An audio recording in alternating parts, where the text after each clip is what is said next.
আত্মসম্মান বোধের কারণে যারা চাইতে পারে না তাদের ক্ষেত্রে এই কথা বলবেনই না। না কাঁদলে মা দুধ দেয় না। আপনার দায়িত্ব হলো আপনার সমাজে যাদের সাথে চলাফেরা করেন, গোটা বছর ধরে চলছেন, একবার একটু খোঁজ নেওয়ার প্রয়োজন। জাকাতের টাকা আপনার কাছে আছে, আপনি হাজার হাজার টাকা দিয়ে দিবেন মানুষদেরকে, নিষেধ নাই, আমি নিষেধ করছি না, ইসলামে নিষেধ নাই। কিন্তু আপনি যাদের সাথে চলাফেরা করছেন একটু খবর নেওয়া দরকার। এই টাকা বিলি বন্টন করার আগে একটু খবর নেওয়া দরকার।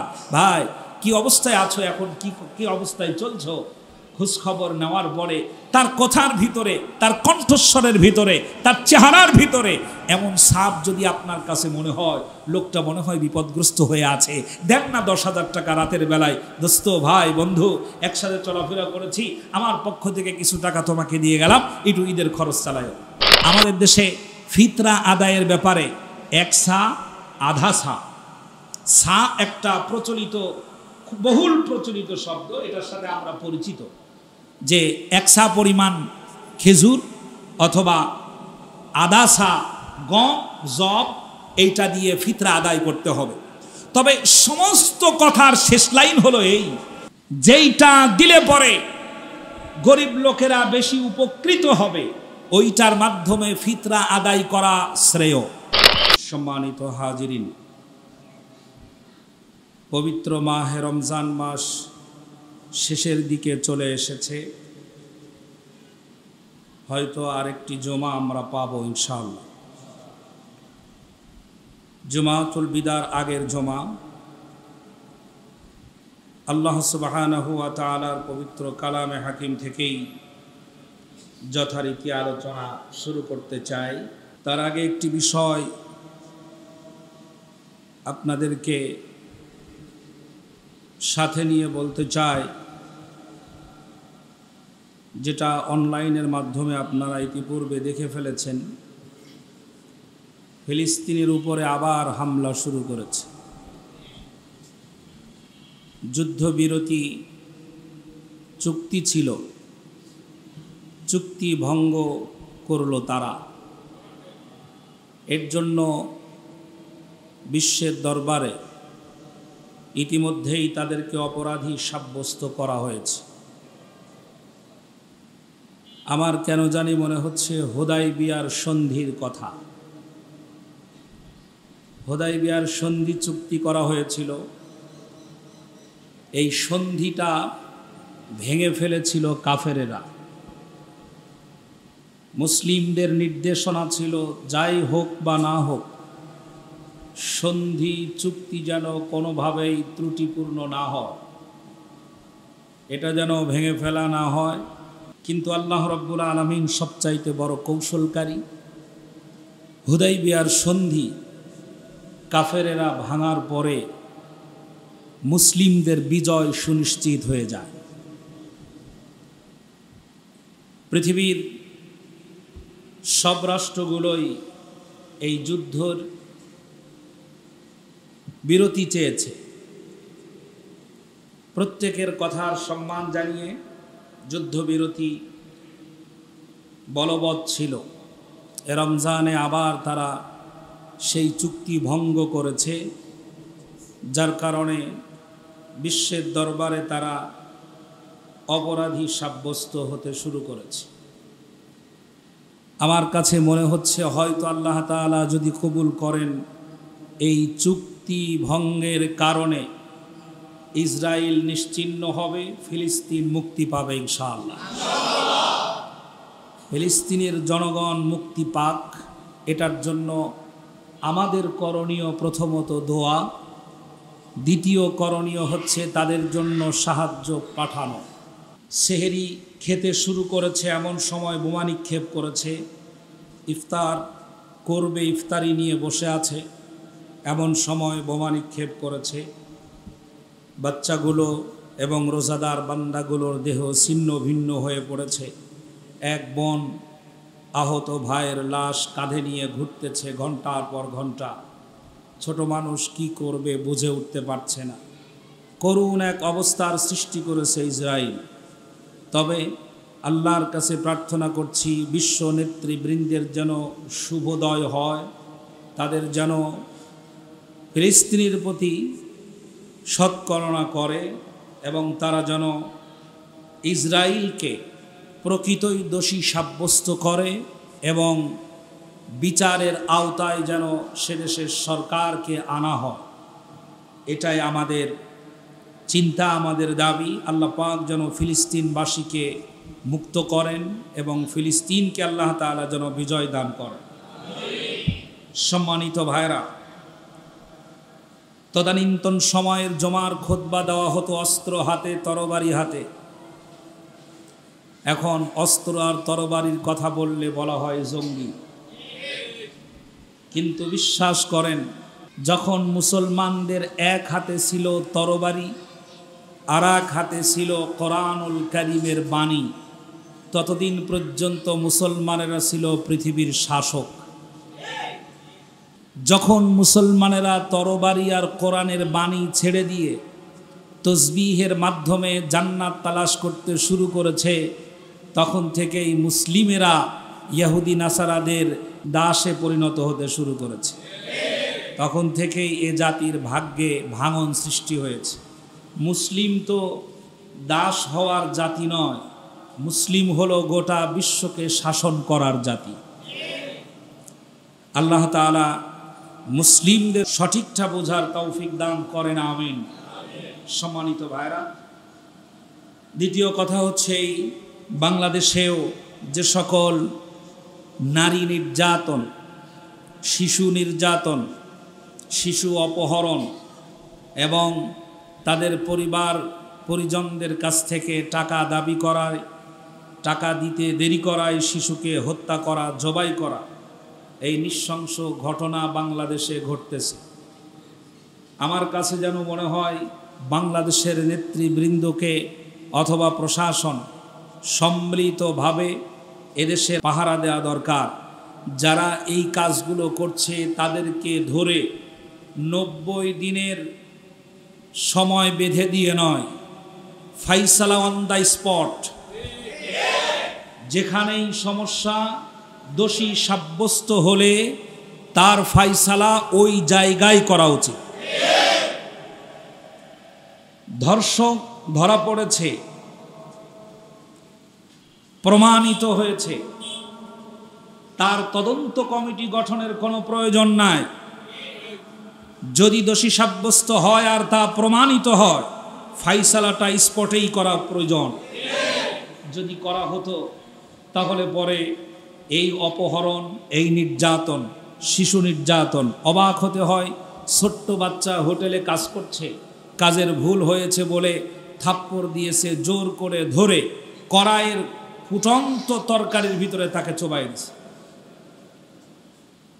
ছোট্ট বাচ্চা অপহরণ করেছে, বাবা টাকা দিতে দেরি করেছে বলে হাত আর পা বেঁধে জবাই করছে।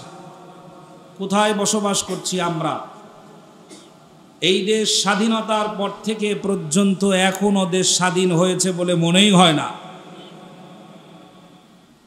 আল্লাহ তাআলা দেশের অবস্থা বোঝা এবং দেশের এবং মানুষের কল্যাণে, দলমত নির্বিশেষে মানুষের কল্যাণে কাজ করার তৌফিক দান করেন। জাতিকে আল্লাহ পাক হেফাজত করেন, বাংলাদেশটাকে আল্লাহ রব্বুল আলামিন যেন হেফাজত করেন, বলছে আমিন।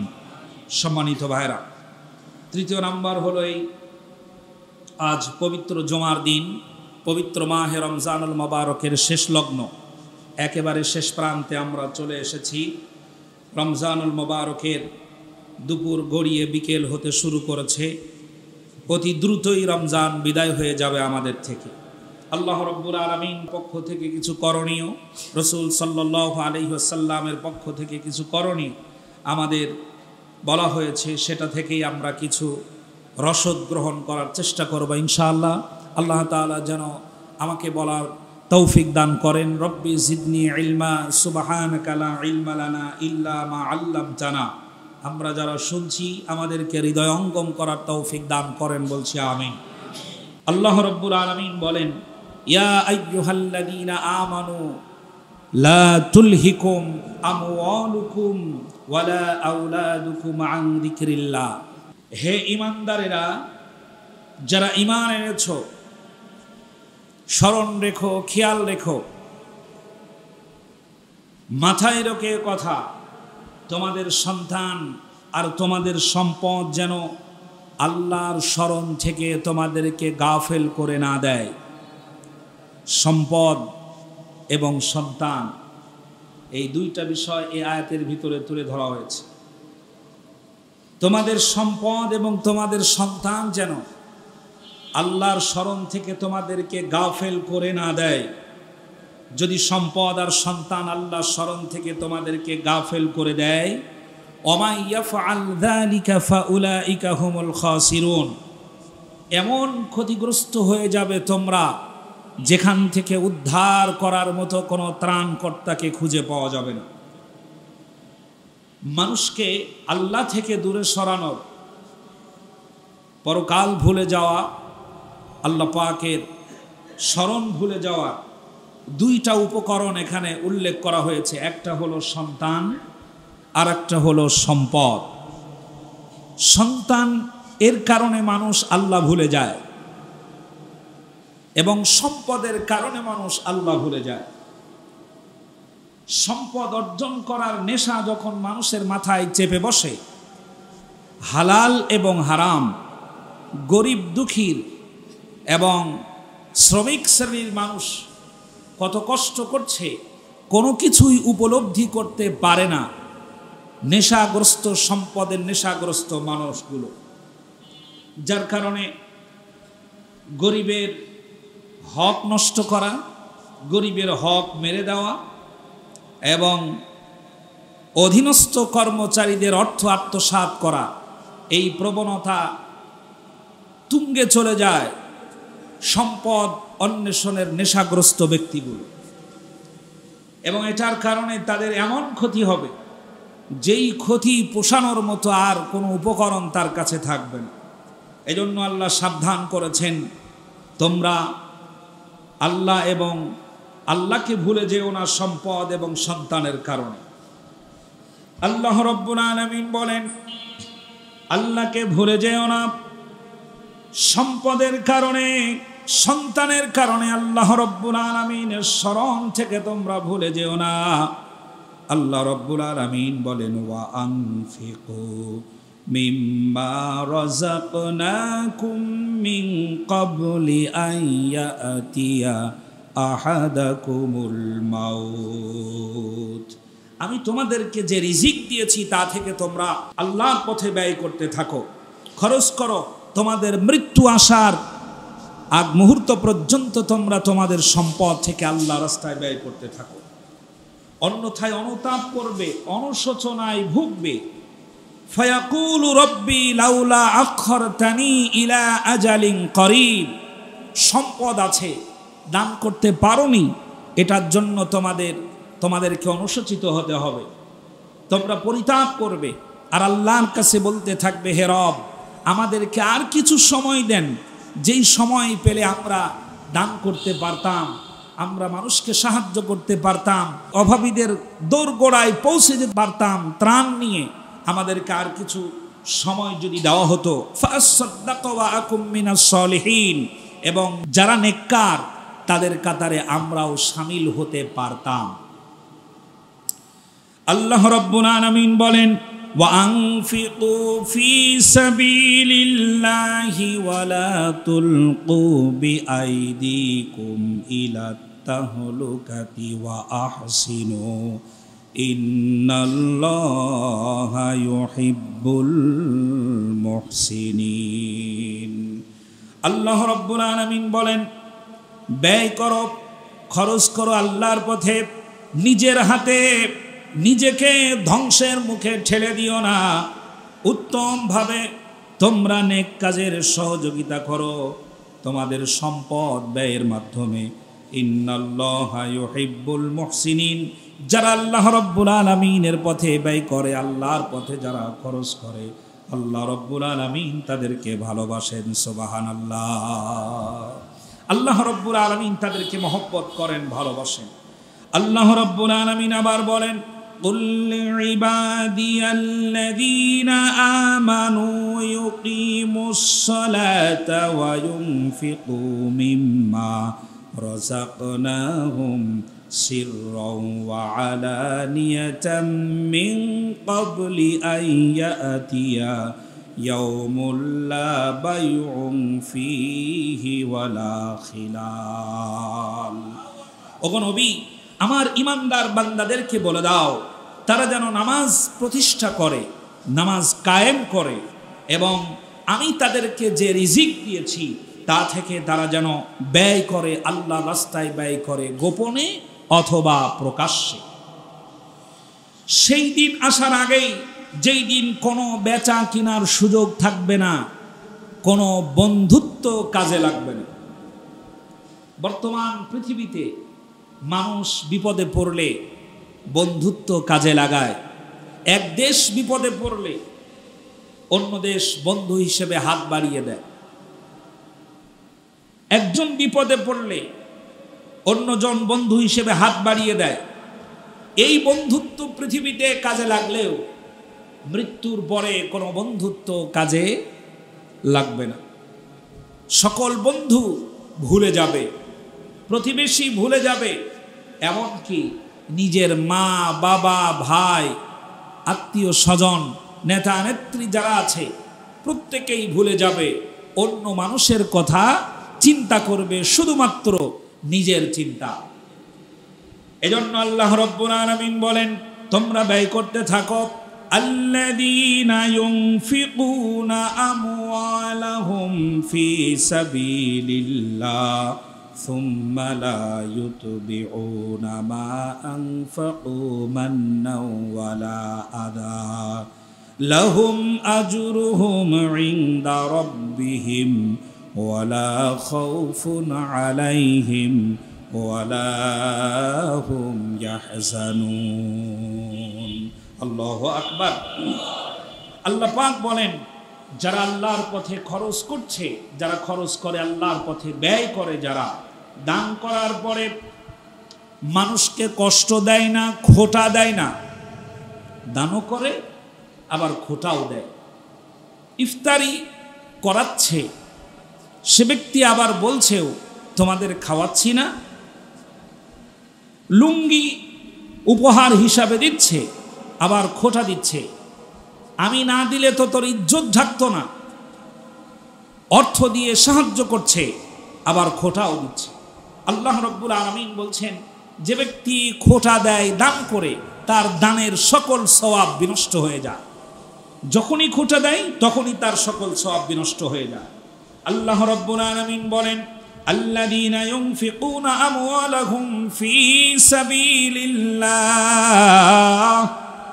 যারা আল্লাহর পথে ব্যয় করে আল্লাহর পথে অর্থ খরচ করে সুম্মা লা ইউতবিউনা মা আনফাকু মান্নাও ওয়ালা আযা আর মানুষকে খোটা দিয়ে কষ্ট দেয় না লাহুম আজরুহুম ইনদা রাব্বিহিম তাদের পরিপূর্ণ প্রতিদান আল্লাহ রাব্বুল আলামিনের কাছে গচ্ছিত থাকবে ওয়ালা খাউফুন আলাইহিম ওয়ালা হুম ইয়াহজানুন আল্লাহ রাব্বুল আলামিন বলেন তাদের কোনো চিন্তা থাকবে না তাদের কোনো ভয় থাকবে না যেই দিন ভয়ে মানুষ অস্থির হয়ে পড়বে চিন্তা ঠেলায় মানুষেরা আঙ্গুল কামড়াতে থাকবে ডান হাতের আঙ্গুল কামড়াতে কামড়াতে পুরো হস্ত খেয়ে ফেলবে এরপরে বাম হাতের আঙ্গুল মুখের ভিতরে দিতে থাকবে চিন্তায় মানুষের আঙ্গুল কামড়ায় কিনা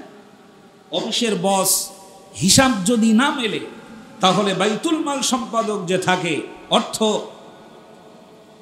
সেক্টরে যারা কাজ করে হিসাব না মিলার কারণে দেখবেন চিন্তা বেশি হলে পরে অনেক সময় কলমের পেন কলম চিবই না কলম গালের ভিতরে দিয়ে চিবাতে থাকে আর হিসাব মিলাতে থাকে মানুষের চিন্তা যখন তুঙ্গে ওঠে মাথায় উঠে যায় চিন্তা টেনশনে যখন আর কিচ্ছু ভাল লাগে না তখন মানুষের আঙ্গুল চিবানোর স্বভাব যেমন আছে পরকালে চিন্তায় মানুষেরা তাদের ডান হাতের আঙ্গুল চিবোতে চিবোতে পুরো হাত খেয়ে ফেলবে বাম হাতের আঙ্গুল চিবোতে চিবোতে পুরো হাত খেয়ে ফেলবে যখন দুটো হাত শেষ হবে তখন তার চৈতন্য বোধ ফিরে আসবে আমি চিন্তার ঠেলায় নিজের হাত খেয়ে শেষ করে ফেলেছি আল্লাহ রাব্বুল আলামিন বলছেন যারা দান করে যারা আল্লাহর পথে ব্যয় করে, ওয়ালা খাউফুন আলাইহিম ওয়ালা হুম ইয়াহজানুন, যেদিন চিন্তার ঠেলায় মানুষের অস্থির হয়ে পড়বে ওই দিন তাদের কোনো চিন্তাই থাকবে না। যেদিন ভয়ে মানুষ ভীত সন্ত্রস্ত হয়ে থাকবে ওই দিন তাদের কোনো ভয় থাকবে না। আল্লাহ রাব্বুল আলামিন যেই চিন্তায় তারা নিমগ্ন থাকবে ওই চিন্তা দূর করে জান্নাতের ফায়সালা করে দিবেন। আল্লাহ রাব্বুল আলামিন বলেন, ওয়ামা তুনফিকু মিন খায়রি ইউওয়াফা ইলাইকুম ওয়া আনতুম লা তুজলামুন। তোমরা তোমাদের সম্পদ থেকে যা কিছু খরচ করে থাকো তার যথার্থ প্রতিদান আল্লাহ রাব্বুল আলামিন তোমাদেরকে দিবেন, আর তোমাদের উপরে কোনো জুলুম করা হবে না। যিনি যা দান করেছে আল্লাহ রাব্বুল আলামিন তার পূর্ণ প্রতিদান দিয়ে কিয়ামতের ময়দানে আল্লাহ পাক তার প্রয়োজন মিটিয়ে দিবেন। আল্লাহ রাব্বুল আলামিন বলেন, লান তানালুল বিররা হাত্তা তুনফিকু মিম্মা তুহিব্বুন। তোমরা যতক্ষণ তোমাদের প্রিয় বস্তু আল্লাহর রাস্তায় ব্যয় করছো না ততক্ষণ পর্যন্ত তোমরাও আল্লাহর প্রিয় হতে পারছো না। মানুষের জীবনের, মানুষের কাছে, আমাদের কাছে সব থেকে প্রিয় হলো টাকা পয়সা, ঠিক? সব থেকে প্রিয় টাকা পয়সা, মূল প্রিয় বস্তু হলো টাকা পয়সা, অর্থ উপার্জন, টাকা উপার্জন করা। এই অর্থ যে আমাদের কাছে প্রিয়, এই প্রিয় বস্তু ব্যয় করার উত্তম সময় রমজানুল মুবারক, উত্তম সময় রমজানুল মুবারক। আল্লাহ রাব্বুল আলামিন বলেন, ইয়া আইয়ুহাল্লাযীনা আমানু আনফিকু মিম্মা রাযাকনাকুম মিন ক্বাবল আন ইয়াতিয়া ইয়াউমুন লা বাইউন ফীহি ওয়া খুল্লাতুন ওয়ালা শাফাআ। হে মুমিনগণ, তোমরা দান করো আমি যা তোমাদেরকে দিয়েছি তা থেকে, সেই দিন আসার আগেই যেই দিন বেচা কিনার কোনো সুযোগ থাকবে না, যেই দিন কোনো বন্ধুত্ব কাজে লাগবে না, এবং যেই দিন কোনো সুপারিশ গ্রহণ করা হবে না, কোনো সুপারিশ গ্রহণ করা হবে না, সেই দিনের আসার আগেই তোমরা তোমাদের অর্থ থেকে, তোমরা তোমাদের রিজিক থেকে, সম্পদ থেকে দান করতে থাকো। দানের ব্যাপারে আল্লাহ রাব্বুল আলামিন এত কথা বলেছেন কোরআনুল কারিমে, তার একটা কারণ হলো গোটা মানব জাতি যেন কেউ না খেয়ে না মরে, কেউ যেন বিপদগ্রস্ত হয়ে না থাকে, কেউ যেন বেজার মুখে না থাকে, সবাই যেন হাসি খুশি থাকে, সবাই যেন শান্তিতে বসবাস করে, সবার ক্ষুধা যেন নিবারণ হয়। এই বিশাল জনসেবা করার জন্য আল্লাহ রাব্বুল আলামিন যে কোরআনুল কারিমে দানের ব্যাপারে এত বক্তব্য দিয়েছে। আল্লাহ রাব্বুল আলামিন বলেন, আল্লাযীনা ইউনফিকুনা ফিস সাররাই ওয়াদ দাররাই ওয়াল কাযিমিনাল গায়যা ওয়াল আফিনা আনিন নাস ওয়াল্লাহু ইউহিব্বুল মুহসিনিন। আল্লাহ রাব্বুল আলামিন বলেন, যারা সচ্ছল অবস্থায় দান করে এবং যারা অসচ্ছল অবস্থায় দান করে, যাদের অবস্থা ভালো আছে, অবস্থা যখন ভালো থাকে তখনও দান করে, অবস্থা যখন খারাপ থাকে তখনও দান করে। আল্লাহ রাব্বুল আলামিন বলছেন, যারা অবস্থা ভালো থেকে দান করে এবং খারাপ অবস্থায় দান করে আল্লাহ রাব্বুল আলামিন তাদেরকে মহব্বত করেন, ভালোবাসেন। সুবহানাল্লাহ। যখন অবস্থা ভালো ছিল তখন আপনি দিয়েছেন অনেক বেশি, যখন অবস্থা খারাপ তখন দিয়েছেন কম, এটা হতে পারে, কিন্তু দানের যে ধারাবাহিকতা এইটা চালু রাখতে হবে।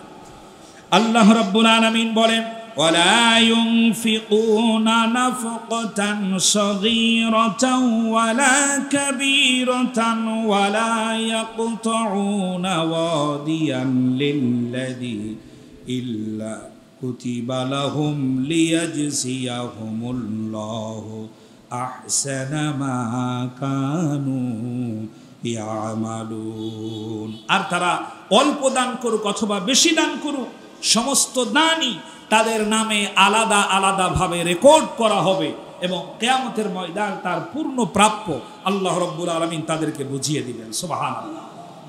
আল্লাহ রাব্বুল আলামিন বলেন, وَإِن تُبْدُوا الصَّدَقَاتِ فَنِعِمَّا هِيَ وَإِن تُخْفُوهَا وَتُؤْتُوهَا الْفُقَرَاءَ أَفَهُوَ خَيْرٌ لَكُمْ وَيُكَفِّرُ عَنكُم مِّن سَيِّئَاتِكُمْ وَاللَّهُ بِمَا تَعْمَلُونَ خَبِيرٌ। আল্লাহ রাব্বুল আলামিন বলেন, যদি তোমরা দান সদকাগুলো প্রকাশ্যে করো তাহলে সেটা ভালো, আর যদি তা গোপনে করো সেটা আরো উত্তম হবে। ওয়ায়ুকাফিরু আনকুম মিন সাইয়্যাতিকুম, এইভাবে গোপনে অভাবীদের দান করায় তোমাদের সব চাইতে উত্তম কাজ হবে।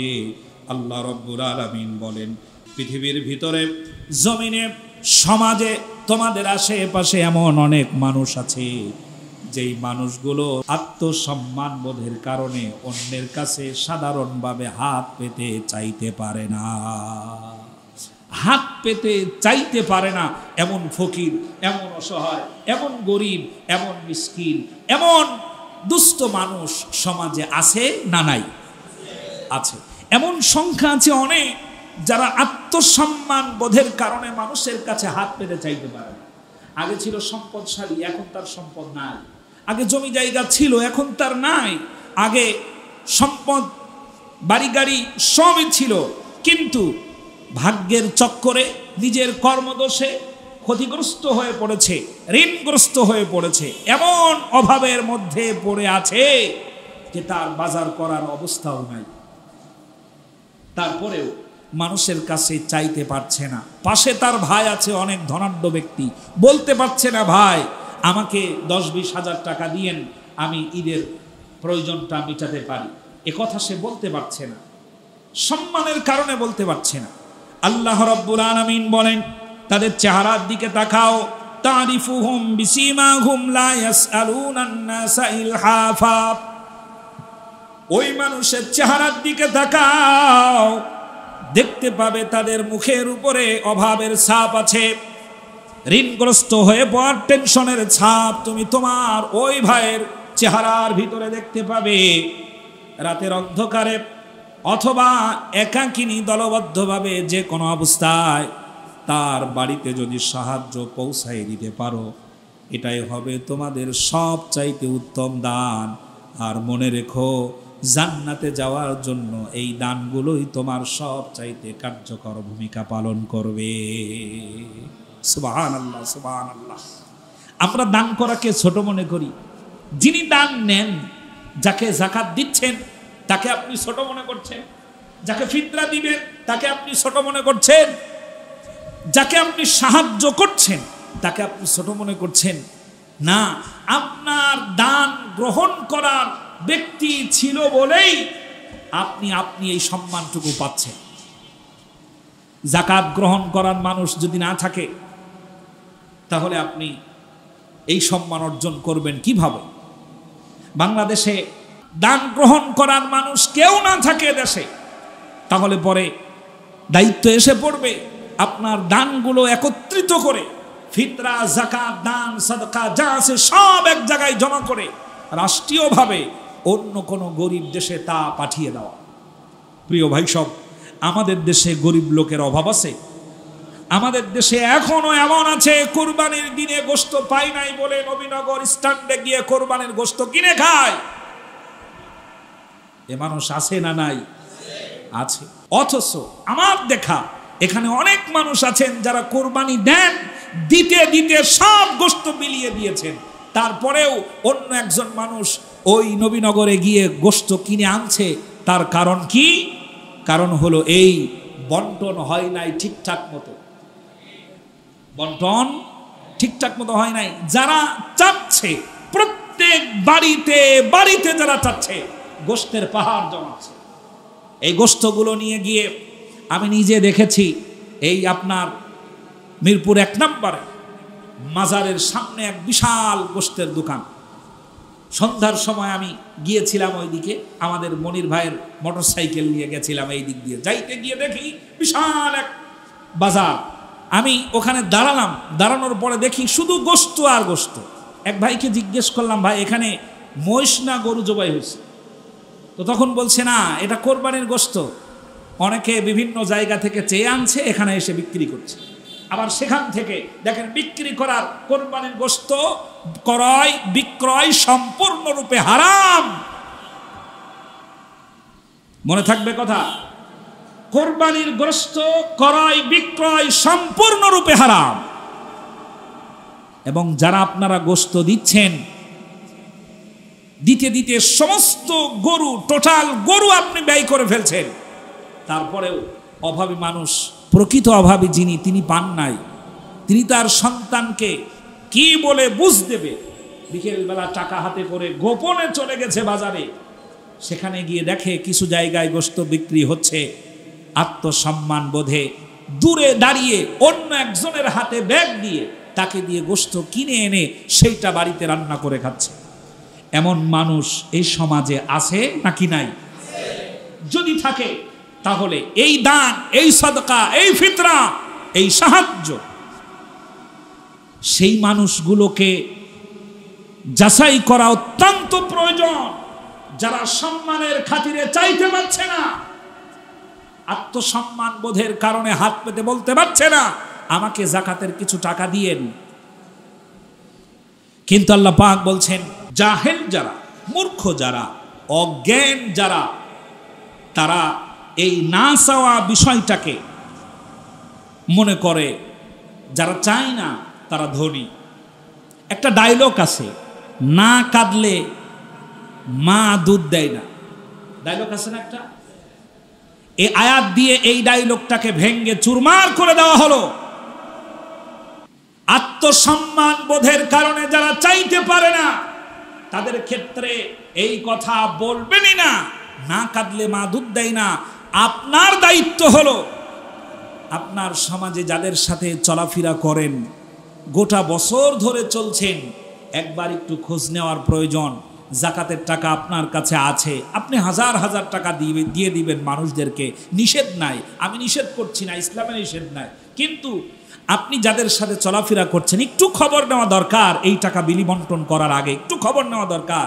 ভাই কি অবস্থায় আছো, এখন কি অবস্থায় চলছো, খোঁজ খবর নেওয়ার পরে তার কথার ভিতরে, তার কণ্ঠস্বরের ভিতরে, তার চেহারার ভিতরে এমন ছাপ যদি আপনার কাছে মনে হয়, লোকটা মনে হয় বিপদগ্রস্ত হয়ে আছে, দেন না 10,000 টাকা রাতের বেলায়, দোস্ত, ভাই, বন্ধু, একসাথে চলাফেরা করেছি, আমার পক্ষ থেকে কিছু টাকা তোমাকে দিয়ে গেলাম, একটু ঈদের খরচ চালায়। বলা যাবে না? এটা উত্তম দান হবেন। বলছেন কে?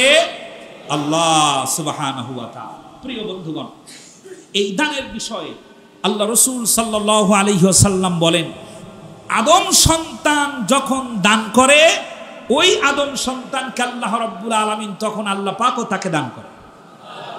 সুবহানাল্লাহ। কি দান করে? আপনি যা দান করবেন আল্লাহ রাব্বুল আলামিন তার প্রাপ্য সাথে সাথে বুঝিয়ে দেন। সুবহানাল্লাহি ওয়া বিহামদিহি। সম্মানিত ভাইরা, আল্লাহ রসুল সাল্লাল্লাহু আলাইহি ওয়াসাল্লাম বলেন, যখন তুমি একটি জিনিস দান করো, আল্লাহ রাব্বুল আলামিন তোমার জন্য 700টি জিনিস রেডি করে রাখে তোমাকে দেওয়ার জন্য। কতটি? 700। 1 টাকায় 700 টাকা, একটা ছাগলে 700 ছাগল, একটা জুতায় 700 জুতা। সন্তানের জুতা আছে, আপনার সন্তানের জুতা আছে, স্যান্ডেল আছে, ডাবল ডাবল পোশাক আছে। আপনার নতুন জামা গত বছরে ছিল, এবছরে আবার 4-5টা হয়ে গেল। কিন্তু পাশের একজন বাসার, তার খবর কি জানার প্রয়োজন, দায়িত্ব, এই দায়ভার আল্লাহ রাব্বুল আলামিন আপনাকে আমাকে দিয়েছেন। কোরআনের আয়াতের অনুসরণ যদি আমরা প্রত্যেকেই করতাম, সত্যি সমাজের চিত্রটা পাল্টে যেত, একে অপরের বন্ধুতে পরিণত হয়ে যেত, শত্রুতা কমে যেত, ভ্রাতৃত্বের বন্ধনের রশি দারুণভাবে মজবুত হয়ে যেত। গোটা মুসলিম জাতিকে পদদলিত করা, লাঞ্ছিত করার মতো কোনো সুযোগ পৃথিবীর কেউ পেত না। আজ আমরা মুসলমানের শত্রুতে পরিণত হয়ে গেছি, ভ্রাতৃত্বের বন্ধনের রশি ছিন্ন ভিন্ন হয়ে পড়েছে। নানাবিধ কারণে।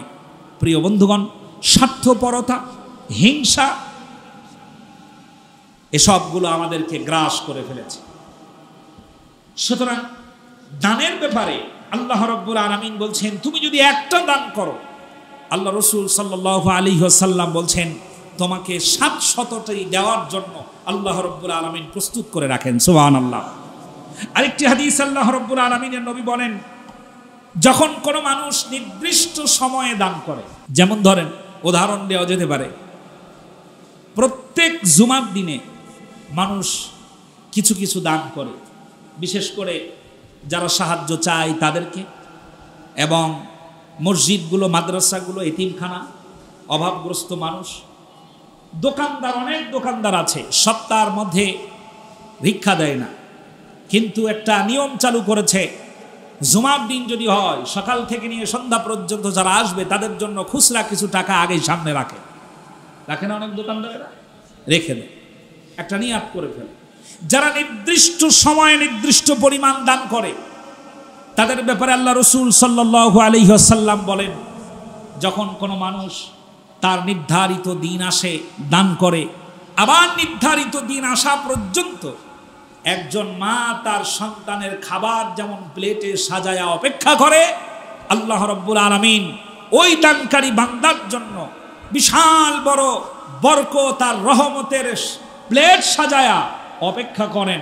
বান্দা যখন নির্ধারিত দিনে দান করতে শুরু করে, আল্লাহ রাব্বুল আলামিন রহমত আর বরকত ভরা খানসা প্লেট তাকে দান করে দেন। সেখানে কত আছে? সাহাবায়ে কেরাম প্রশ্ন করলে নবীজি সাল্লাল্লাহু আলাইহি ওয়াসাল্লাম বললেন, বিগাইরি হিসাব। সুবহানাল্লাহ বলেন। যা আছে তা পৃথিবীর মানুষের পক্ষে গণনা করা সম্ভব নয়। আল্লাহু আকবার। যা দান করেন আল্লাহ পাক 700 গুণ তো একটা সামান্য হিসাব। প্রিয় বন্ধুগণ, আল্লাহ যা দেন তা বিগাইরি হিসাব, গণনা করা সম্ভব নয়। প্রিয় বন্ধুগণ, সুতরাং দানের ব্যাপারে আমাদেরকে সচেষ্ট হতে হবে। দান আমরা করি যারা চাচ্ছে। আমাদের দেশে কিছু ফকির আছে, ফকির কিছু আছে যারা ব্যবসায়িক ফকির। কথাটা কি সত্য? ব্যবসায়িক ফকির কিছু আছে আমাদের দেশে, ব্যবসা করে, ফকিরই তার একটা ব্যবসা। কিছুদিন আগে দেখলাম একজন বোবা মানুষ, কথা বলতে পারে না, পা দড়ি দিয়ে বাঁধা একটা হুইল চেয়ারের উপরে বসায়া তারে দিয়ে ভিক্ষা করায় 4 বছর ধরে। বিভিন্ন জায়গায় যে চক্রটি কাজ করে, মানুষকে ভিক্ষাবৃত্তি করায়, এই লোকগুলোকে ধরে অতি দ্রুত তাদেরকে পথ থেকে ছেড়ে নামিয়ে আইনের আওতায় এনে উপযুক্ত শাস্তি দেওয়া দরকার। এখানে আপনি সেই শাস্তিটা পাবেনই না, কারণ দেশের আইনের অবস্থাই ভালো না। দেশের যে প্রচলিত আইন আছে, এ আইনে মানবতা তার ইনসাফপূর্ণ বিচার কখনো পাবে না। যা হয় নাই তা এখনো হবে না। যেই সংবিধান আমাদের দেশে প্রচলিত আছে, এই সংবিধান বাতিল করে আল্লাহর দেওয়া সংবিধান প্রতিষ্ঠা করলে পরে সঠিক বিচার পাওয়া যাবে, এছাড়া সম্ভব নয়। আপনি যদি তার পক্ষে স্লোগান দিতে চান, বলতে চান, তাহলে আমি আপনাকে বলতে পারি, চ্যালেঞ্জ করে বলতে পারি, এই 53-54 বছরের ভিতরে আপনার প্রচলিত, আপনার রচিত, আপনাদের তৈরি করা সংবিধান দিয়ে একটা অন্যায়েরও শাস্তি যথাযথভাবে বাংলাদেশে করা সম্ভব হয় নাই। ধর্ষণ, চুরি, ডাকাতি, ছিনতাই, রাহাজানি। আমার দলের লোক যদি সরকারে থাকে, সংবিধান আমার, ঠিক কি না? আপনার দল যদি ক্ষমতায় থাকে, সংবিধান আপনার। দলীয় লিডার ফোনের মাধ্যমে সংবিধান চেঞ্জ হয়ে যায়, আর আল্লাহ রাব্বুল আলামিনের সংবিধান কোনো কারণে কোনো অবস্থাতেই চেঞ্জ হয় না। সুবহানাল্লাহ। হযরত ওমর রাদিয়াল্লাহু তাআলা আনহু নিজের সন্তানের বিচার করে গোটা বিশ্বকে দেখিয়ে দিয়েছে, আল্লাহর আইন প্রয়োগ করতে যেন তোমাদের কলিজায় এক বিন্দু পরিমাণ মায়ার মহব্বতের সৃষ্টি না হয়। আর যদি আমার দলের লোক হয়, ধরা পড়েছে অস্ত্র সহ, ধর্ষণ করতে গিয়ে স্পটে ধরা পড়েছে, জনগণের হাতে গণধোলাই খাওয়ার পর পুলিশের হাতে সোপর্দ করেছে তারা। পুলিশের হাতে সোপর্দ করার পর ফোন এসেছে উপর থেকে, হ্যালো, উপরের নেতা বলছে, কাকে ধরছো মিয়া? বলছে, বল্টু মিয়ারে ধরছি অস্ত্র শুদ্ধা। অস্ত্র শুদ্ধা ছেড়ে দে, জানিস না ওটা আমার দলের লোক? এই ইতিহাস আছে না নাই? আচ্ছা, সেই দেশে মানুষের বানানোর সংবিধান নিয়ে বড়াই করেন, আপনার লজ্জা থাকা উচিত, শরম থাকা উচিত।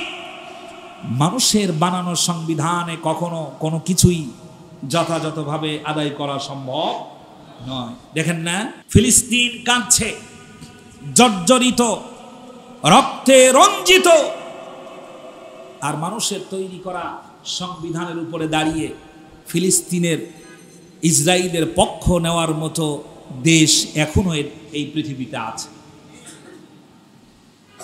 সম্মানিত ভাইরা, সুতরাং আপনি আপনার হাতটাকে সম্প্রসারিত করুন, দান আপনাকে করতে হবে, দানের দিকে আমাদেরকে এগিয়ে আসতে হবে।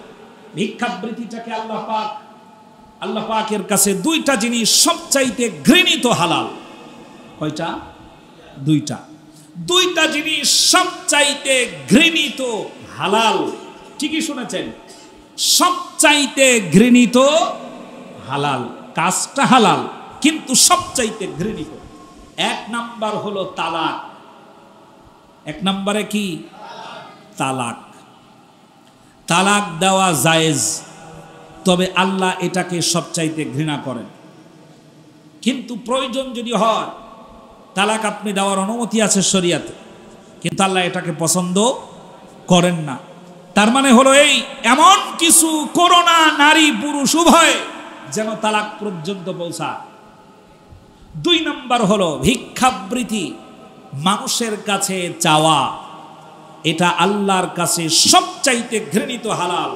ক্ষুধার তাড়নায় মানুষের কাছে চাইতে হবে আপনাকে, চাইতেই হবে আপনাকে, এটা হালাল, কিন্তু আল্লাহ এটাকে পছন্দ করেন না। তার মানে এই না পছন্দ করার মাধ্যমে আল্লাহ পাক কাজের প্রতি আপনাকে উদ্বুদ্ধ করেছেন। আপনি কাজ করুন, শ্রম দিন। আমাদের দেশের ফকিরদেরকে আপনি কাজ করাতে পারবেন না? যারা ভিক্ষাবৃত্তি করে, যারা আপনার বাড়ির গেটের সামনে দাঁড়িয়ে আছে ফিতরা নেওয়ার জন্য, যারা আপনার বাড়ির গেটের সামনে দাঁড়িয়ে আছে যাকাতের 200-500 টাকা নেওয়ার জন্য, আপনি পরীক্ষা করেন, তুমি আজকে কত টাকা পেয়েছো? 2000 বা 1000। ঠিক আছে, আমি তোমাকে 1500 টাকা দেব। আজকে সারাদিন আমার বাড়িতে কিছু কাজকর্ম আছে, কিছু ম্যাডামের সাথে একটু সাহায্য করো, বিকেলবেলা যাওয়ার সময় ইফতার সহ তোমার যেটা দেব সেটা সহ তোমাকে বিদায় করা হবে। রাজি হবে না? রাজি হবে? রাজি হবে না। উনি বলবে, আমার বহুত কাজ। কি কাজ? উনি প্রত্যেকের বাড়িতে বাড়িতে গিয়ে চাই। এটা আল্লাহর কাছে সবচাইতে ঘৃণিত হালাল।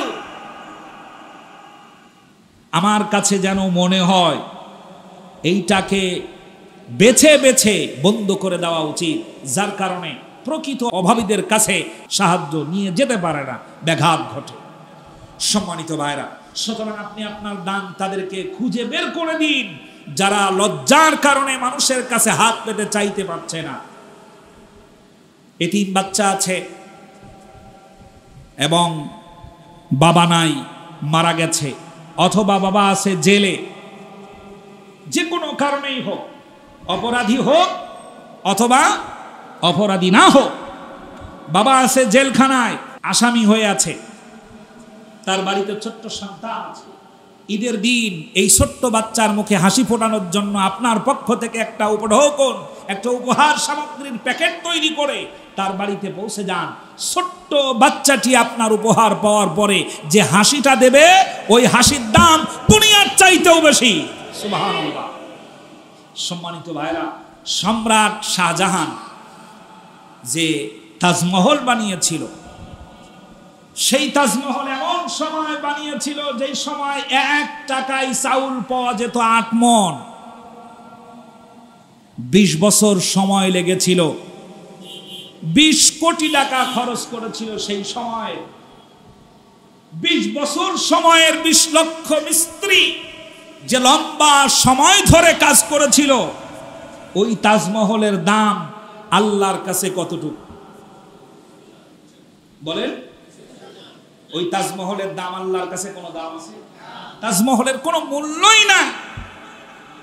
আপনি একটা উপহার সামগ্রী নিয়ে, একটা উপঢৌকন নিয়ে, একটা প্যাকেট তৈরি করে একটা এতিম বাচ্চার হাতে যখন তুলে দিলেন, ওই বাচ্চাটা আপনার উপহার পাওয়ার পরে যে একটা মিষ্টি হাসি দিল, এই হাসির দাম ওরকম হাজার হাজার কোটি কোটি তাজমহলের চাইতেও অনেক বেশি আল্লাহর কাছে। সুবহানাল্লাহ।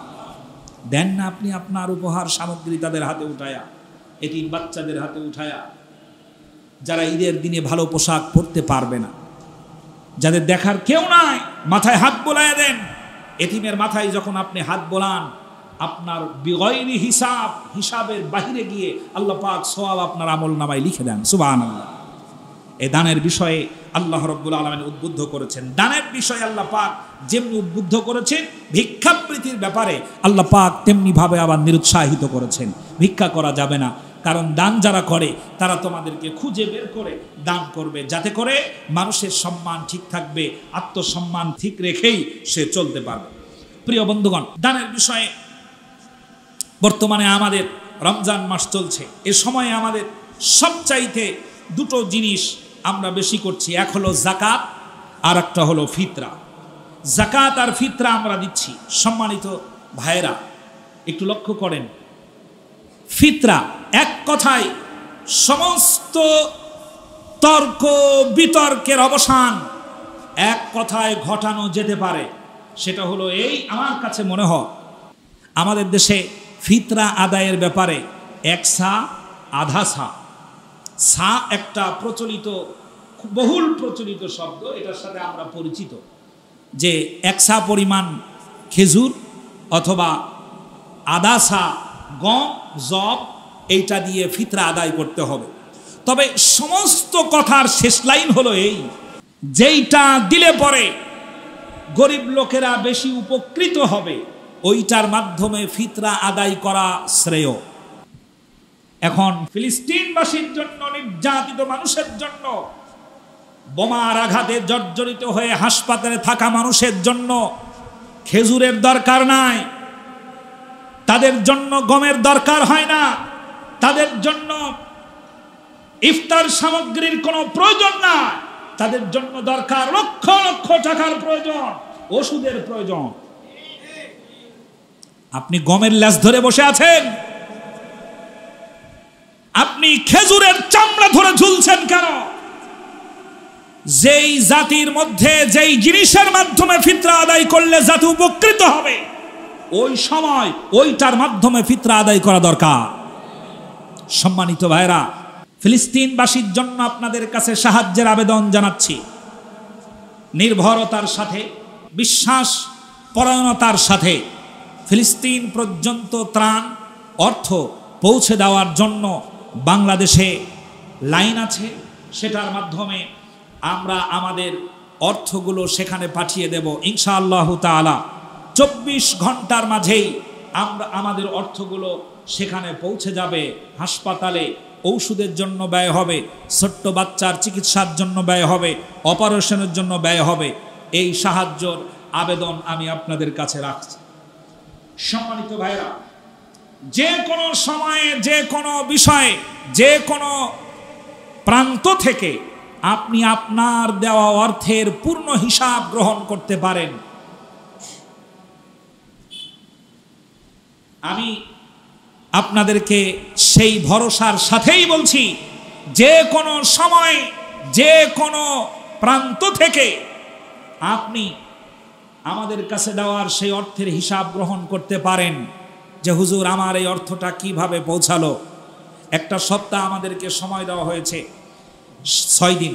এই 6 দিনের মধ্যে যা হয় সেটা এক জায়গায় করে সরাসরি এখান থেকে লোক গিয়ে সেখানে পৌঁছে দেওয়ার ব্যবস্থা, ডলার নিয়ে গিয়ে সেখানে পৌঁছে দেওয়ার ব্যবস্থা করা হচ্ছে ইনশাআল্লাহ। সেখানে আপনাদের পার্টিসিপেট করার জন্য আহ্বান জানালাম। সম্মানিত ভাইরা, সুতরাং ফিতরা দিবেন কি দিয়া? ফিতরা দিবেন কি দিয়া? টাকা দিয়া। আপনি ফিতরা দিচ্ছেন খাদ্য সামগ্রী, ফিতরা দিচ্ছেন খাদ্য সামগ্রী, বলছেন খাদ্য সামগ্রী দরকার। এখন ফিতরা দিবেন খাদ্য সামগ্রী দিয়ে ফিতরা দিচ্ছেন। যিনি ফিতরা গ্রহণ করছেন সেই ফিতরার টাকাটা আপনি যেটা দিচ্ছেন খাদ্য সামগ্রী, ওনার বাড়িতে সেমাই আছে, ওনার বাড়িতে চিনি আছে, ওনার বাড়িতে খেজুর আছে, আর একজনে দিছে, আর একজনে খেজুর দিছে, একজন চিনি দিছে, আর একজনের সেমাই দিছে। অনেকে দিচ্ছে না এরকম যে কিছু সেমাই আর চিনি আর কিশমিশ হাবিজাবি কিছু প্যাকেট করে কিছু মানুষকে হাদিয়া দিচ্ছে। গরিব মানুষের ঘর পর্যন্ত পৌঁছে গেছে, খেজুর আছে, সেমাই আছে, সব আছে, আপনি উপরে নিয়ে গিয়া তার জন্য দিয়ে দিলেন এমন একটা ফিতরা যেটা সে পাওয়ার পরে খুশি হওয়ার পরিবর্তে চিন্তা করছে, আল্লাহ যদি একটু কিছু অর্থ পেতাম তাহলে ঈদের দিন অন্তত রান্না করে ভালো কিছু খাওয়ানোর জন্য আমার সন্তানদের জন্য একটা ব্যবস্থা হতো। আপনি টানতেছেন খেজুরের লেজ ধরে, আপনি টানছেন গম ধরে বসে আছেন।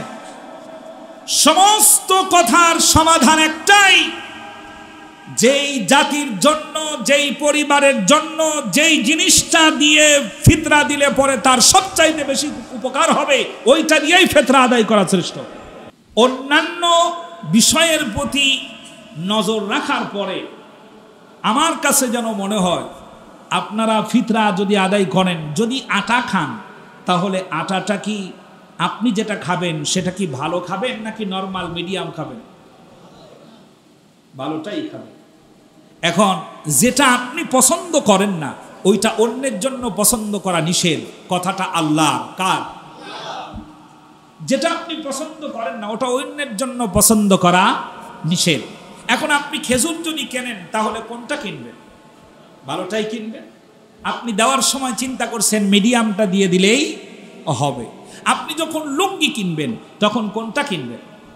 ভালোটা কিনবেন। আপনার লুঙ্গির দাম 1200-1400 টাকা। আমরা তো কুমারখালীর মানুষ, কুমারখালীতে লুঙ্গি খুব কম দামে পাওয়া যায়, কারণ ওখানে তৈরি হয়, ওখানেই বিক্রি করে, সারা জীবন পড়ছি ওইটা। আমি এইখানে আসার পরে, আপনাদের এখানে আসার পরে, তাও প্রায় 10-12 বছর আগে বগাবাড়ি বাজারে গিয়ে এক লুঙ্গির দাম শুনলাম 1500 টাকা। আমি অবাক হয়ে গেছি, কি কর? তো পরে দেখলাম না, এর চাইতেও দামি লুঙ্গি আছে। আপনি যখন কিনেন ভালো লুঙ্গি, আর জাকাতের লুঙ্গি দেওয়ার সময় ওটা স্পেশাল ভাবে আলাদাভাবে তৈরি করা থাকে, যিনি জাকাত দিবেন তিনি বলে দিচ্ছেন, ভাই এটা কিন্তু জাকাতের লুঙ্গি, হিসাব রেখো কত পিস লাগবে, 1500 পিস লাগবে। এই ফাঁকিবাজি আর করেন না, দরকার নাই, কিচ্ছু কেনার দরকার নাই। জাকাতের টাকার মালিক কে? গরিব লোক। জাকাতের টাকার মালিক কে? গরিব লোক। এখন অন্য ব্যক্তি এই টাকার মালিক। আপনি যা দিবেন, আপনি অনেক মানুষকে দিতে পারেন, 2000 করে দিচ্ছেন বা 3000 করে দিচ্ছেন, দিতে পারেন। আপনি যে 5000 টাকা দিচ্ছেন, ওই 5000 টাকা যাকে দিচ্ছেন ওই টাকার মালিক সে। এখন আর একজন হলো টাকার মালিক, লুঙ্গি কিনছেন আপনি। আমি আশ্চর্য হয়ে যায়, টাকার মালিক একজন, লুঙ্গি কিনতেছে আর একজন। আর আপনি যদি আমার কাছে টাকা পান, আমি যদি আপনাকে ধরে নিয়ে গিয়ে বাজারে নিয়ে গিয়া জুতা, স্যান্ডেল, লুঙ্গি এসবগুলো কিনে দিয়ে যদি বলি যে ভাই এইগুলো নিয়ে বাড়িতে চলে যান, উনি যদি জিজ্ঞেস করে যে এটা কি দিলেন আমাকে, ওই যে আপনি আমার কাছে 50,000 টাকা পাইতেন, সেই টাকা দিয়ে আমি আপনার এই জিনিসগুলো কিনে দিলাম, আপনি কি নিবেন? আবার ফাইজলেমি করেন মিয়া, টাকা পাবো আপনি টাকা দেন। এখন যিনি জাকাতের টাকার মালিক, ওনার অনুমতি ছাড়া আপনি লুঙ্গি কেনেন কেমনে? এটা আমাদের দেশে সবচাইতে বেশি চলে। এটা করবেন না যারা জাকাত। হ্যাঁ, যদি আপনার 5000 টাকাও হয়, আপনি 5000 টাকা একজনকে দিতে পারেন অথবা 2 জনকে দিতে পারেন। তবে দেওয়ার ক্ষেত্রে একটা বিষয় মনে রাখবেন, জাকাতের টাকা গরিব লোককে স্বাবলম্বী করার মূল মন্ত্র, গরিব লোককে স্বাবলম্বী করার স্তম্ভ। সুতরাং যাকে আপনি দিচ্ছেন, যদি আপনার পাশের লোক হয়, যদি দেখেন যে না লোকটা কাজ করার মতো, ব্যবসা করার মতো, তাহলে খোঁজখবর নিয়ে দেন না। 50,000 হোক, 1 লাখ হোক, 1.5 লাখ হোক, তাকে সেই টাকা দিয়ে তাকে বলেন যে এই টাকাটা তোমাকে দিলাম, ঈদের পরে তুমি আমার সাথে যোগাযোগ করবে, আমি তোমাকে এই ব্যবসার ব্যবস্থা করে দেব, যাতে করে ওই ব্যক্তি আগামী বছরে আপনার বাড়ির সামনে গিয়ে জাকাতের টাকা নেওয়ার জন্য আর না দাঁড়ায়, বরং পরের বছরে দেখা যাবে ওই ব্যক্তি আরো 2-1 জনকে ফিতরা আদায় করে দিচ্ছে, জাকাত আদায় করে দিচ্ছে। ফিতরা প্রত্যেকটি মানুষের উপরে ওয়াজিব, ধনী গরিব প্রত্যেকটি মানুষের উপরে ফিতরা আদায় ওয়াজিব। অনেকের ধারণা যাদের উপরে জাকাত ফরজ তাদের উপরে ফিতরা ওয়াজিব, তা নয়। জাকাতের হিসাব আর ফিতরার ক্ষেত্রে মালিকে নিসাবের হিসাব ভিন্নতা আছে, ভিন্নতা আছে। সুতরাং ফিতরা প্রত্যেকটি মানুষের উপরে ওয়াজিব, প্রত্যেকেই ফিতরা আদায় করবেন। এবছরে সরকারি হিসাব অনুযায়ী কত আসছে? 110 টাকা। সেখানে আপনি আরো 40 টাকা বাড়ায় দেন, 150 টাকা, 150 টাকা করে দেওয়া যেতে পারে। অন্তত 100 টাকায় কি পাওয়া যায় এখন? খেজুর পাওয়া যেতে পারে কিছু, হ্যাঁ, আধা কেজি। দেখেন, হিসাব করলে আপনি 100 টাকায় তেমন উল্লেখ করার মতো কিছু খুঁজে পাবেন না। আর একটু বাড়িয়ে দেওয়ার চেষ্টা করবেন যদি সামর্থ্য থাকে, না হলে পরে দেন, অসুবিধা নাই, আল্লাহ ভরসা। তবে প্রত্যেকের উপরে ফরজ, ছোট বাচ্চা বড় মানুষ প্রত্যেকের, ফ্যামিলির প্রধান যিনি তার উপরে এই দায়িত্ব বর্তাবে। যিনি ফ্যামিলি প্রধান, গোটা মাথা হিসাব করে যে কয় শত টাকা হয় সেইটা আপনি আদায় করবেন। একটা হলো ঈদের চাঁদ দেখার আগে যদি আদায় করেন তাহলে আদায় হবে। কথা শুনতেছেন? ঈদের চাঁদ দেখার আগে, অর্থাৎ ঈদের আগেই যদি আপনি আদায় করেন তাহলে আদায় হবে। আর যদি ঈদের দিন সকালবেলা আপনি এটা আদায় করেন তাহলে বেশি সওয়াব পাবেন। কথা মনে থাকবে? ঈদের আগে যদি আদায় করেন তাহলে আদায় হবে। রাসূল সাল্লাল্লাহু আলাইহি ওয়াসাল্লামের সুন্নাহ হচ্ছে ঈদগাহে যাওয়ার আগে এই ফিতরা আদায় করে ঈদের মাঠে যাওয়া, ফিতরা আদায় করে ঈদের মাঠে যাওয়া। এটা অবশ্যই আদায় করে দিতে হবে প্রত্যেকের জন্য। যারা বাহিরে আছে, যদি কোনো ভাইয়ের পরিবারের লোকজন যদি বাহিরে থাকে, বিদেশে থাকে, তাহলে তার ফ্যামিলির দায়িত্বে যিনি থাকবেন তিনিও তার টাকাটাও হিসাব করে দিয়ে দিতে হবে ফিতরার ভিতরে। প্রত্যেকেই ফিতরা আদায় করে দিবেন ইনশাআল্লাহ। জাকাতের টাকা যারা দিচ্ছেন তারা জাকাতের টাকাটা সুষমভাবে বন্টন করার চেষ্টা করবেন। যারা সাহায্য চাইতে পারে না তাদেরকে সাহায্য দেওয়ার জন্য উদাত্ত আহ্বান জানানো হচ্ছে। এবং ভিক্ষাবৃত্তি যারা করছেন বিভিন্ন জায়গায় তাদেরকে নিরুৎসাহিত করা হচ্ছে। এই গর্হিত কাজ থেকে নিজেকে পরহেজ করে নেন, নিজেকে সরিয়ে ফেলেন। এটা আল্লাহর কাছে সবচাইতে ঘৃণিত। সম্মানিত ভাইরা, আল্লাহ রাব্বুল আলামিন ফিতরার আরেকটি ফজিলত হলো এই, রমজান মাসে যে রোজা আপনি রাখছেন, এই রোজার ত্রুটি যে ভুলগুলো হচ্ছে, ফিতরা আদায়ের মাধ্যমে আল্লাহ পাক এই ত্রুটিগুলো আল্লাহ রাব্বুল আলামিন মুক্ত করে দিবেন। সুবহানাল্লাহ। ছোট ছোট ভুলগুলো আল্লাহ পাক ক্ষমা করে দিবেন। রমজান মাস আজকে 20 রমজান, আর 9 দিন অথবা 10 দিন আপনারা পাবেন রমজানুল মুবারক। এর ভিতরে নারীরা যারা ইতিকাফ করতে চান তারা বাড়িতে বসে যাবেন। আজকে মাগরিবের নামাজ থেকে, মাগরিব সূর্যাস্ত থেকে শুরু করে আপনারা আপনাদের ইতিকাফ করবেন। মহিলারা ইতিকাফ করতে পারবে যদি তেমন কোনো ঝামেলা না থাকে। বাড়ির ভিতরে একটা ছোট্ট একটা রুম আপনি নির্দিষ্ট করে নিয়ে সেই রুমের ভিতরে থাকবেন, নামাজ কালাম আদায় করবেন, তসবিহ তাহলিল পড়বেন, বেহুদা অথবা অতিরিক্ত কোনো কথাবার্তা না বলে ইবাদত বন্দেগীর মধ্যে মশগুল থাকবেন। মসজিদে ইতিকাফকারী গোটা মহল্লা থেকে একজন করলে সবার পক্ষ থেকে আদায় হয়ে যাবে। আর মহল্লা থেকে যদি একজনও না করে তাহলে কর্তৃপক্ষ এবং গোটা সমাজের লোকে যারা আছে তারা প্রত্যেকেই দায়ী থাকবে। এ ব্যাপারে মসজিদ মহল্লার এই মসজিদের দায়িত্বরত যারা আছেন তাদেরকে উৎসাহ প্রদান করছি, আপনারা চেষ্টা করবেন কাউকে যদি কেউ ইতিকাফে বসে। ইতিকাফের ব্যাপারে অনেক মসজিদে টাকা দিয়ে ইতিকাফে বসানো হয়, টাকা দিয়ে যে তুমি ইতিকাফে বসো, এই 5-10 দিনের হাজিরা আমরা তোমাকে দিয়ে দেব। ইতিকাফকারী যিনি তিনিও গুনাহগার হবেন এই অর্থ নেওয়ার কারণে, আবার ইতিকাফ বসানোর কারণে যারা দিবেন এটা তারাও গুনাহগার হবে। এটা করা যাবে না।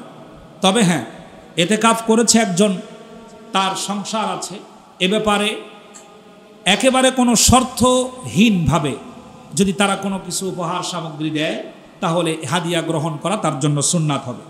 কন্ডিশন করে এতেকাফে বসা যাবে না। কথা বুঝাতে পারছি কি? এতেকাফে বসবো, আমার হাজিরা দিবেন, এ কথা বলার সুযোগ নাই। আর তুমি এতেকাফে বসো, আমরা তোমার ব্যবস্থা করব, এ কথাও বলা যাবে না। উনিও জানবেন না, আপনারাও বলবেন না। এতেকাফকারী যিনি, তাকে যদি আপনারা হাদিয়া দিতে চান তাহলে দিতে পারেন অন্যভাবে। এই হচ্ছে এতেকাফের বিষয়। আরেকটি বিষয় আপনারা স্মরণ রাখবেন, সেটা হলো শবে কদর। রমজান মাস সম্মানিত হওয়ার আরেকটি রাত, সেটার নাম কি? লাইলাতুল কদর। লাইলাতুল কদরের রাত্রে আল্লাহ পাক কোরআন নাজিল করেছেন, সম্মানিত রাত। এক রাত ইবাদত করতে পারলে 1000 মাস ইবাদত করার সমান সওয়াব। সুবহানাল্লাহ। এই রাত্রটা তালাশ করার জন্য আজকে রাত থেকে শুরু করে একেবারে শেষ রাত পর্যন্ত প্রত্যেকেই প্রত্যেক রাত্রি কিছুটা সময় রাত্রি জাগরণের চেষ্টা করবে, কিছুটা সময় রাত্রি জাগরণের চেষ্টা করবেন, যাতে করে আপনারা বা আমরা এই শবে কদরের রাত্রটা আমাদের ভাগ্যে নসিব হয়। শুধুমাত্র 27 তারিখই যে শবে কদর, এই ধারণা ঠিক নয়। আবার বলছি, শুধুমাত্র 27-এর রাতই যে শবে কদর, এই ধারণাটা ঠিক নয়। প্রত্যেকটা রাত্রেই কিছু কিছু তালাশ করার চেষ্টা করবেন ইনশাআল্লাহ।